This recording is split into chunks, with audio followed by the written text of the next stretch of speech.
31 जनवरी 2026 रात के ठीक 8 बजे विपुल अपने किचन में बर्तन धो रहा था। तभी अचानक उसके मोबाइल की घंटी बज उठती है।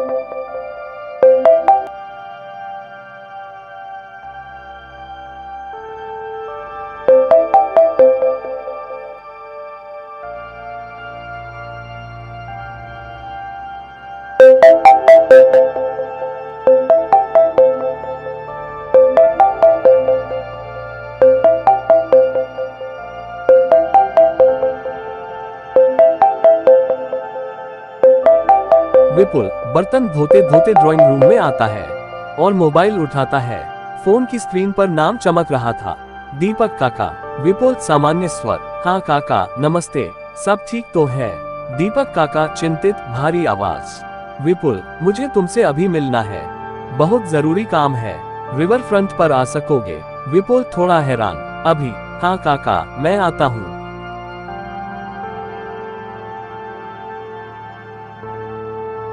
कुछ ही देर में विपुल अपनी बाइक लेकर रिवर फ्रंट की ओर निकल पड़ता है।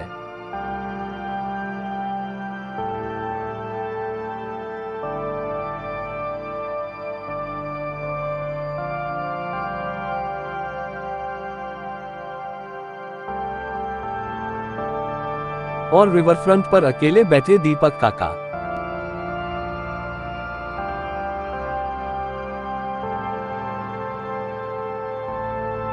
विपुल बाइक रोककर उनके पास बैठता है।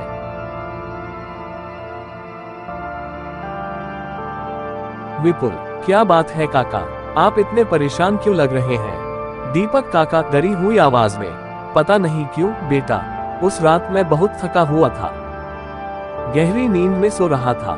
रात के करीब 12 बजे मुझे लगा कोई मेरे सामने खड़ा है।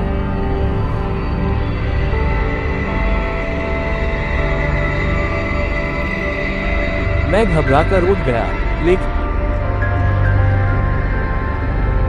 वहां कोई नहीं था। विपुल समझाते हुए, काका ये आपके मन का वहम भी हो सकता है।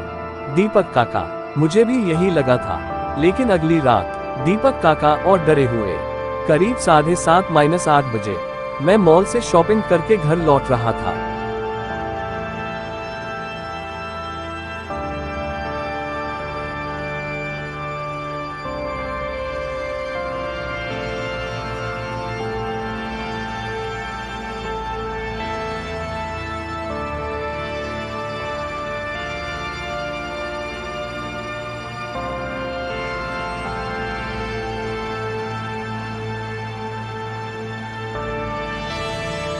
सर्दी की वजह से सड़क पर कोई नहीं था, मैं बिल्कुल अकेला था। तभी एक पेड़ के नीचे मैंने एक काला साया देखा। मैं डर गया, तेज चलने लगा,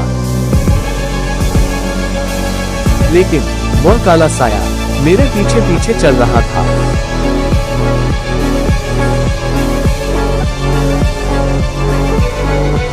मैं रुका, हिम्मत करके पीछे मुड़ा। वह साया मुझसे कुछ दूरी पर खड़ा था। मैं जान बचाकर भाग गया। विपुल चिंतित, दिन में भी दिखता है? दीपक काका, नहीं, सिर्फ रात में, जहां भी जाता हूं वह मेरे साथ होता है। विपुल, ये सब कब से हो रहा है? दीपक काका, पिछले 10 दिनों से। विपुल दिलासा देते हुए, काका आप चिंता मत कीजिए, मैं किसी विशेषज्ञ से बात करूंगा, सब ठीक हो जाएगा। दीपक काका हल्की राहत के साथ, शायद अब मुझे छुटकारा मिल जाएगा। दीपक काका मोबाइल में समय देखते हैं। दीपक काका शांत स्वर, 11 बज चुके हैं, अब मैं चलता हूँ। विपुल, मैं साथ चलूं? दीपक काका, नहीं बेटा, बस तुम्हें ये बात बतानी थी। थोड़ी भावुक हंसी, तुम अपना ध्यान रखना। दीपक काका चले जाते हैं।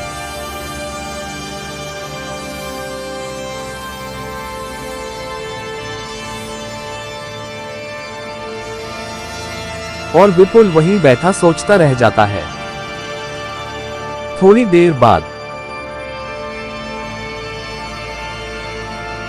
वह अपनी बाइक स्टार्ट करता है। तभी बाइक की हेडलाइट में एक काला साया विपुल घबरा जाता है, तेजी से बाइक मोड़ता है। काला साया उसके पीछे पीछे। विपुल जान बचाकर घर पहुंचता है।